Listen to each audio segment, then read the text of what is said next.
Buenas tardes, estimados. ¿Cómo están? ¿Cómo siguen en la cuarentena? Muy Muy bien, bien, muy gracias. bien, gracias. Bien, hasta el momento, gracias. Bueno, hoy yo voy a estar llevando el webcast. Gracias por estar presente nuevamente. Carolina se va a integrar un poquito más tarde. Hoy vamos a hablar del liderazgo, el liderazgo humano en tiempos de crisis. Tenemos a un experto que se llama Javier Novoa. Él es consultor de capital humano con más de 20 años de experiencia y experto en la cultura organizacional. Tiene un doctorado de la Universidad Iberoamericana en psicología. Es autor del libro Cultura Ágil. Por favor, Javier. Hola, buenas tardes. Me da mucho gusto estar con ustedes. Vamos a hablar de algunas cosas muy interesantes con respecto a la situación actual y cómo podemos reaccionar. No sé si podríamos compartir la pantalla. Claro que sí, dame un segundito. A ver.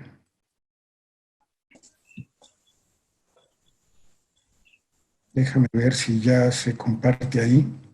Sí, ya le estamos viendo. ¿Sí la ven? Sí, sí la vemos. Ok, Sí, la vemos. perfecto, gracias. Muy bien, pues ¿de qué vamos a hablar hoy? De la sobrecarga emocional del personal. ¿Qué esperan escuchar los colaboradores de nosotros como líderes? ¿Y podemos mantener el vínculo y dar apoyo? Entonces, lo primero que tenemos que entender es esta parte de las reacciones emocionales. Por un lado, ante la amenaza del COVID-19, hay varias posibilidades. Está abrumada, consternada, paralizada, sin energía, o está temerosa, aislada, deprimida, indiferente o minimizando la situación, o enojado con uno mismo y los demás, o proactivo buscando alternativas y significados. Entonces, vemos de todo en lo que nos llega por redes sociales, desde la gente que está negando, minimizándolo, los que lo han convertido en un motivo político, los que están deprimidos y consternados. Ahora, si vemos esto desde otro ángulo, hace algún tiempo una psiquiatra maravillosa que se llama Elizabeth Kubler-Ross hizo este modelo. Es un modelo muy interesante porque lo que muestra Kubler-Ross es que en todo ciclo de duelo hay una primera reacción de negación, de esto no puede estar sucediendo. Y en el caso actual, pues nos malinforman, esto no tiene la dimensión correcta, etcétera, etcétera. Siempre que hay una crisis o una situación que nos impacta fuerte en la parte emocional, nuestra primera reacción de shock es la de negación. Pero después viene una segunda etapa que es la de ira. Y esta es por qué a mí, por qué en este momento, o en este caso, por qué no me preparé, por qué no tenía yo los recursos.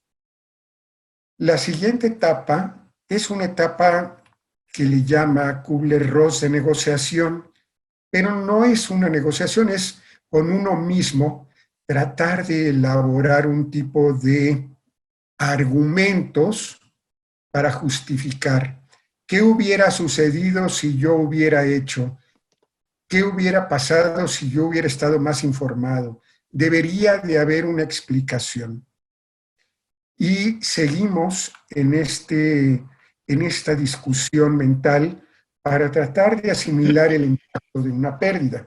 Ahora, una vez que pasa esta etapa, llegamos a la depresión y no hay manera de evitarlo, me tengo que quedar guardado, tengo que cuidarme, tengo que esperar. ¿Cuánto tiempo? No lo sé, la incertidumbre es grande, pero tengo que aceptar la condición actual. Hay gente que no va evolucionando, que se queda instalada en una de estas etapas. Y finalmente, en un ciclo de duelo, va la elaboración hacia la aceptación. Todo va a estar bien después de un tiempo. Entonces, como ven, es fácil de identificar en cualquier pérdida, desde que chocamos un carro, se nos muere un ser querido, estas 5 etapas, y son naturales e inherentes a nuestro proceso de elaboración de una pérdida. Pero si lo tratamos de ver desde 2 reacciones, como lo estamos viviendo en este momento, una es de no puedo hacer nada, no está bajo mi control, las condiciones me rebasan. Y hay reacciones instintivas de supervivencia, se secreta adrenalina, cortisol y algo más que está sucediendo. La falta de contacto también hace que no se genere oxitocina, que es una hormona de placer que se genera también con el contacto personal. Entonces, cuando esto sucede y nos colocamos en una posición de supervivencia, lo que se activa es la amígdala cerebral y esa es el cerebro primitivo. El cerebro primitivo es un cerebro que teníamos como cerebro reptiliano y en que en la evolución se fueron construyendo otras capas hasta la capa prefrontal, que es la capa donde tenemos los pensamientos abstractos.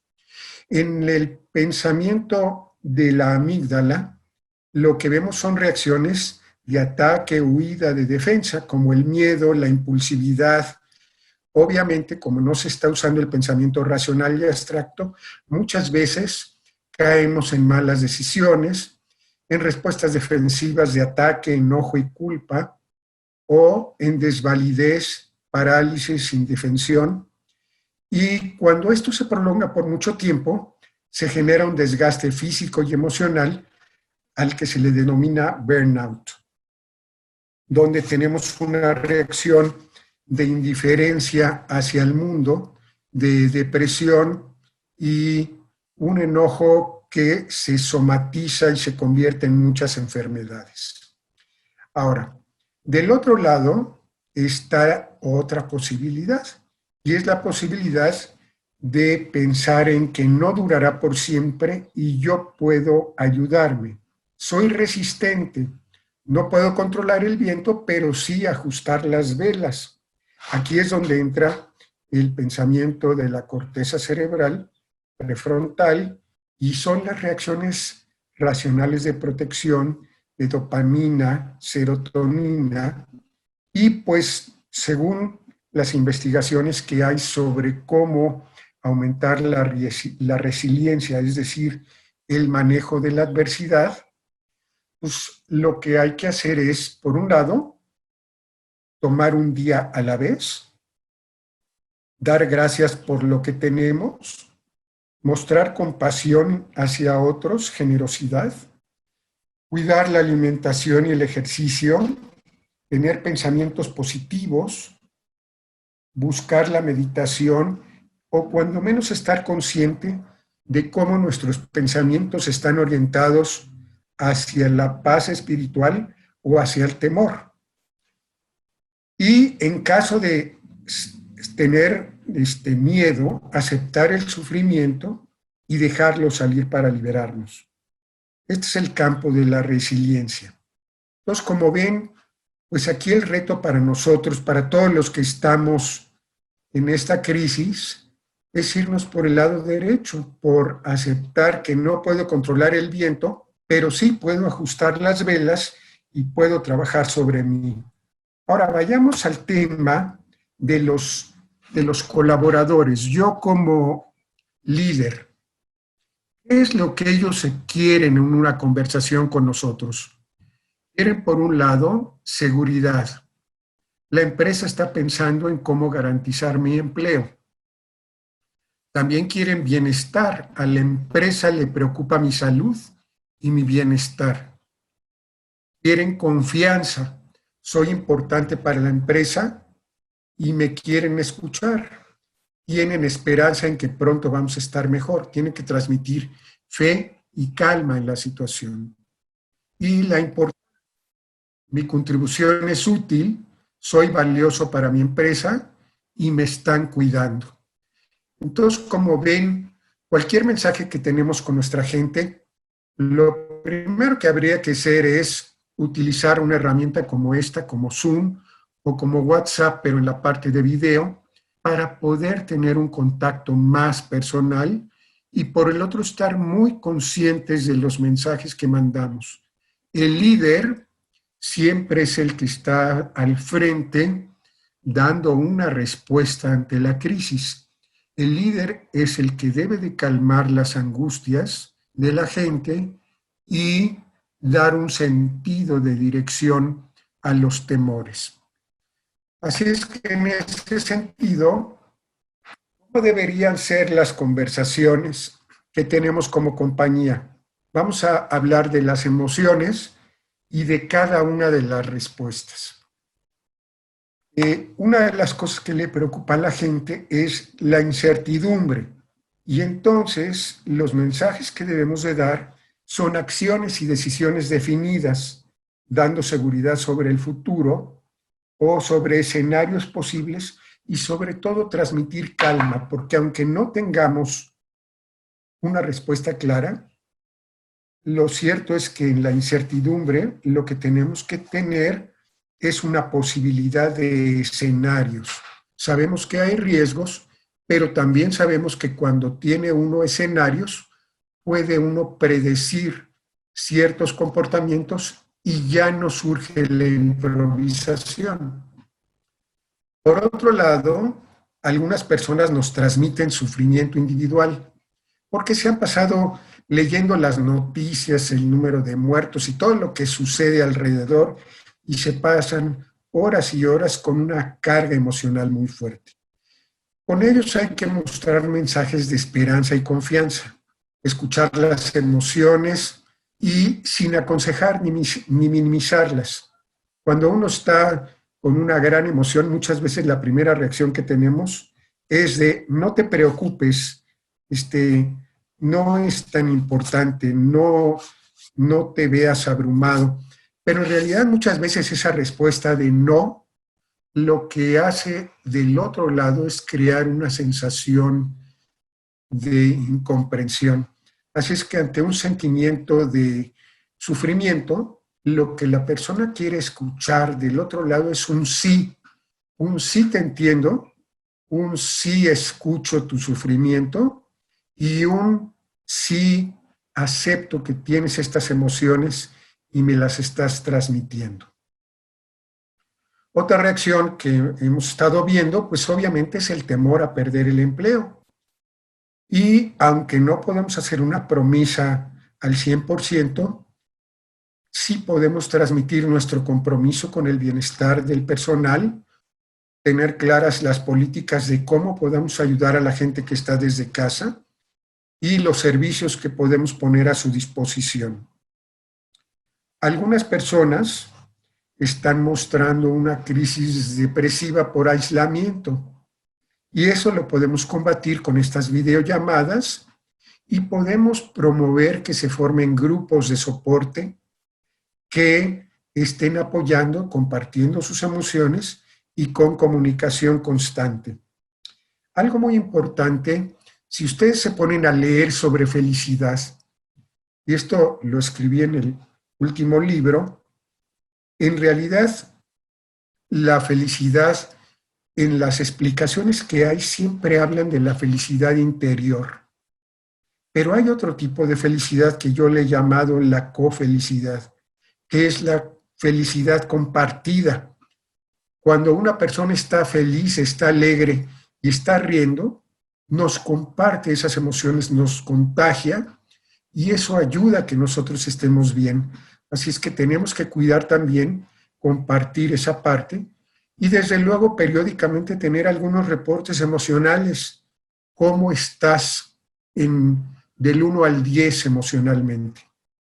Fíjese que las empresas que están trabajando fuertemente en cultura están conscientes que el bienestar y la felicidad son un motor muy fuerte para la parte de la energía, la aportación de ideas, la productividad y entonces no les sorprende a los colaboradores que 2, 3 veces por semana haya un reporte de ¿estás feliz?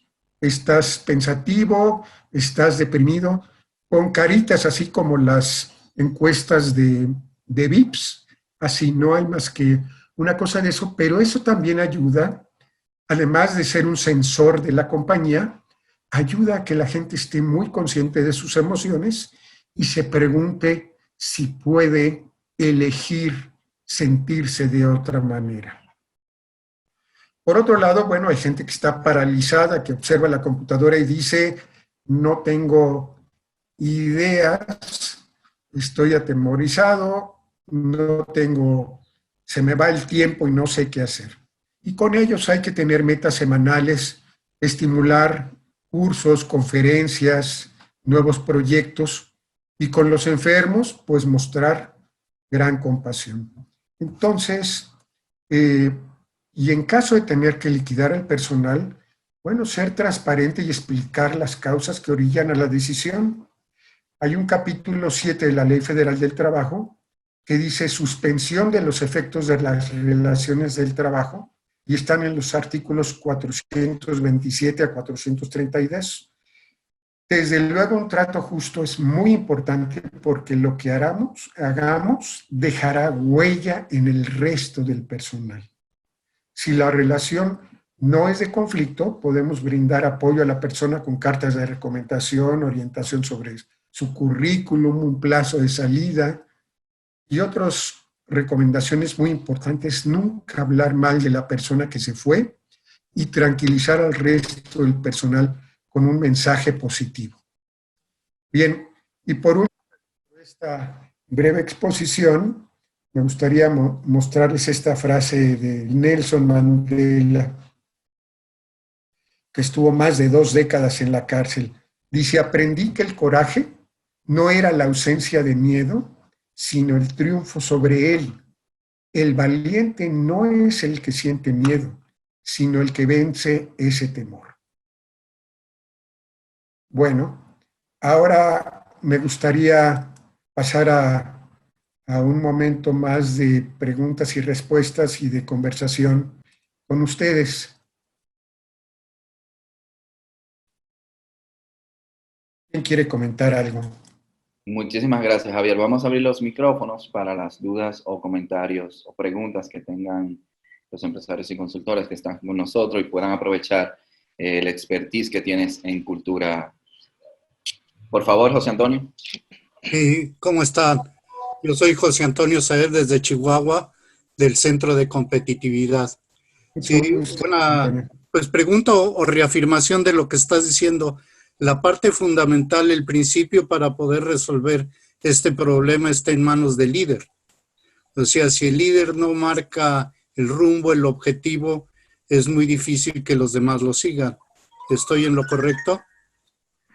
Es correcto. El líder en las crisis es cuando la gente pierde el rumbo, es el que tiene que marcar el sentido de dirección.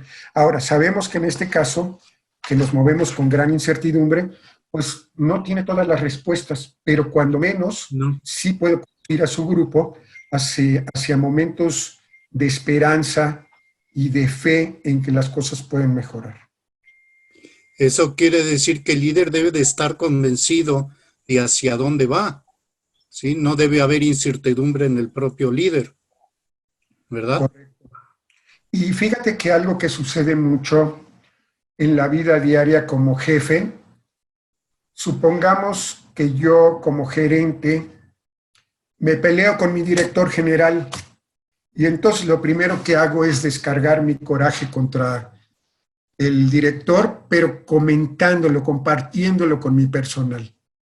Lo único que estoy haciendo, aunque aparentemente estoy desahogándome, lo que estoy sembrando es una semilla de discordia y de malestar entre todas las personas que me reportan, porque lo que ellos quieren es ver a alguien que es capaz de resolver y de proteger. Entonces, cuando uno comparte el malestar como líder, la interpretación es diferente, no hay una respuesta compasiva, lo que hay es una respuesta a veces de juicio porque fallamos como líderes. Ahora, para esto, para que tenga efecto el liderazgo, tú tienes que conocer perfectamente a tu personal, ¿no? Si no, ¿cómo lo vas a guiar? También eso es importante, ¿no? Los tienes que conocer. Sí, fíjate que los nuevos modelos de liderazgo es curioso porque en el libro este de cultura organizacional, pues me puse a cuestionar muchas prácticas y entre ellas pues tenía que cuestionar la práctica de liderazgo y me di cuenta que muchos de los cursos de liderazgo hablan sobre el líder y no asumen el tema de los seguidores. Uh-huh. 30% es sobre el líder en sus más de, bueno, si haces una revisión bibliográfica puedes encontrar hasta 100 teorías de liderazgo. Más o menos. Pero curiosamente, acabas el curso y dices, ¿y a qué horas vamos a hablar de los seguidores? Porque de eso se trata. Como que uno supone que al alinearte tú en ciertos comportamientos, automáticamente se te forman todos y te dicen, yo te sigo. Uh-huh. Muy diferente. Lo que vemos es que no es lo mismo un millennial que un agente mayor, no es lo mismo alguien muy analítico, frío y calculador que alguien sumamente emocional, que alguien muy determinado y muy echado para adelante, o alguien muy callado y que está esperando ser guiado por otro. Uh-huh. Entonces, en realidad, lo que el líder tiene que hacer es aprender a hablar diferentes lenguajes de acuerdo al tipo de persona. En vez de poner que en la misma talla le queda a todos y yo soy como soy, ¿no? Entonces, los nuevos modelos de entrenamiento en liderazgo pues, se han ido más hacia el coaching y hacia entender esta parte del estilo de los seguidores. Uh-huh. Sí, pues lo que estás diciendo es de ver a la diferencia entre el jefe y el líder, ¿no? Sí, Así porque es. el jefe tiene que ser su voluntad y al líder se le tiene que seguir, no obedecer, sino seguir. Sí, así es. Pero es una función a veces separada también artificialmente, porque tú como jefe, aunque se ha hablado de que el líder es un inspirador de las fuerzas de Uh-huh. motivación, la realidad es que este jefe está inmerso también en una cultura. Así es. Como director de recursos humanos, yo llegué a tener directores que me decían, si tú le a esta persona, te corro. O sea, verdaderamente confrontaba mucho el apoyo y el jefe y el líder están inmersos en un contexto. Y ese contexto se ha descubierto que es un contexto que tiene que ser de confianza, de bienestar, de crecimiento y de compartir experiencias. Y en ese sentido, el líder de hoy ya no es un guía. En las nuevas organizaciones de jóvenes, el líder es un facilitador, es un liderazgo de servicio.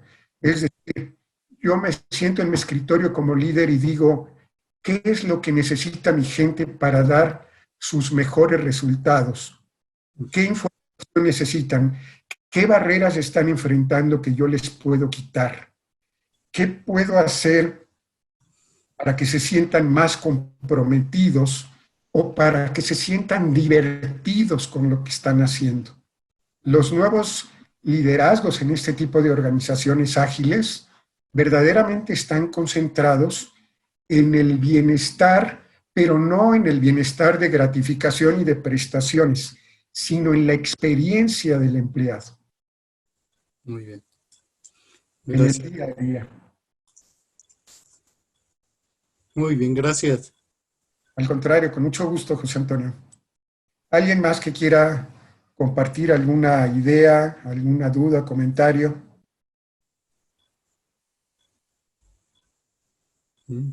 Muchísimas gracias, Javier. Los micrófonos están abiertos. También en el chat pueden poner sus preguntas. José Refugio, ¿cómo estás? Pues porque has de tener el volumen todo abajo. Muy bien, gracias. Perfecto, ¿ninguna duda? ¿Comentario? Ninguna duda, totalmente de acuerdo con el comentarista y con el Javier, ponente. Creo que estamos viviendo una situación de suma importancia desde el punto de vista de salud a nivel mundial, un problema de salud pública, pero que se ha agrandado mucho, sobre todo por las noticias falsas, por las redes sociales. Y creo que se necesita efectivamente un líder que lleve adelante a los trabajadores, a la familia, a los amigos, con planteamientos clave, claros y concisos. Muchas gracias. Gracias, José Refugio. Luis Francisco, ¿querías comentar algo?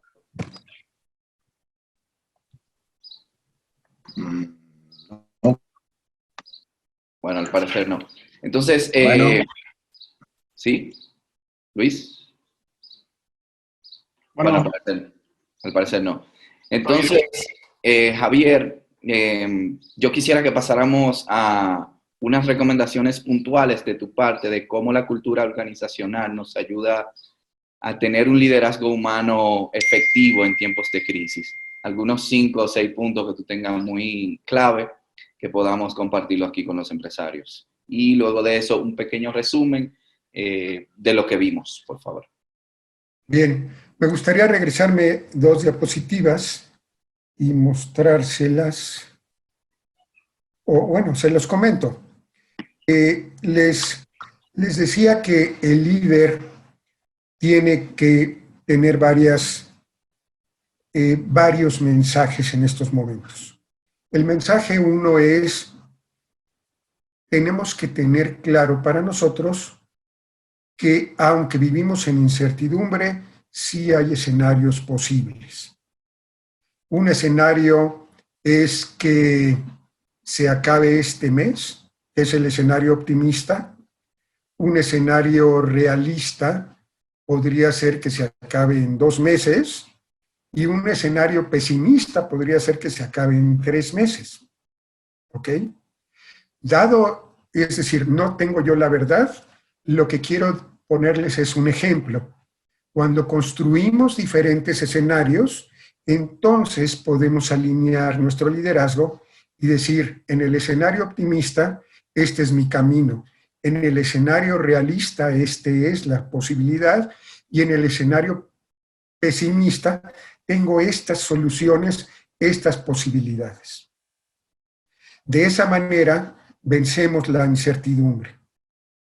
Por otro lado, como líderes, tenemos que ser líderes que mantenemos un contacto visual con la gente. Tenemos que tener no el chat de mensajes, sino procurar por lo menos unas 2 veces por semana estar en contacto visual con la gente, para que puedan ellos tener mucho más confianza y desde luego la conversación con una entonación, con una imagen y todo, tiene 10 veces más significados que unas cuantas palabras que pueden ser interpretadas desde un tono afectivo diferente.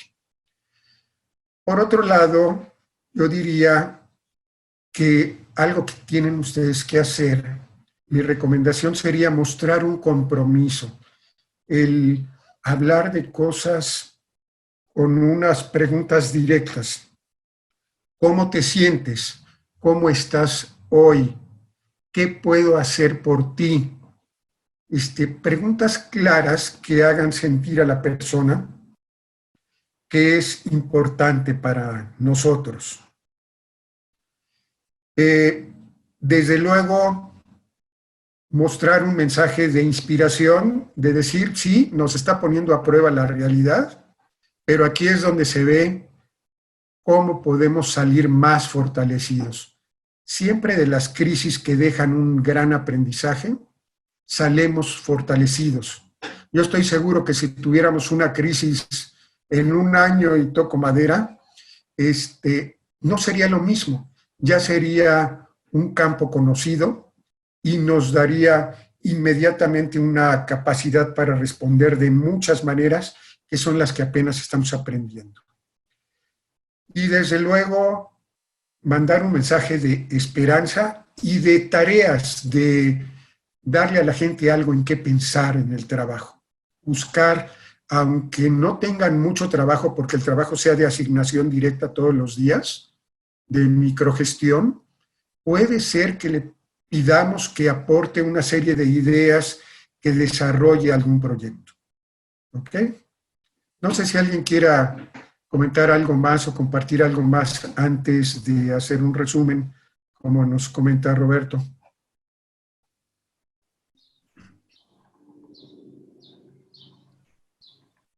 José Antonio parece. No, lo que pasa es seguir subrayando lo que dices. Estoy de acuerdo contigo. Y es lo que acabas de decir y confirmamos, ¿no? El compromiso del líder hacia sus colaboradores para Correcto. seguir adelante. Eso no debe haber duda en todos los empresarios. Ese es el rol que deben de tomar, definitivamente. Y fíjate que cuando yo profundizaba sobre las definiciones de cultura, es increíble que habiendo 50 años de administración que hablan sobre cultura, todavía no llegamos a una definición.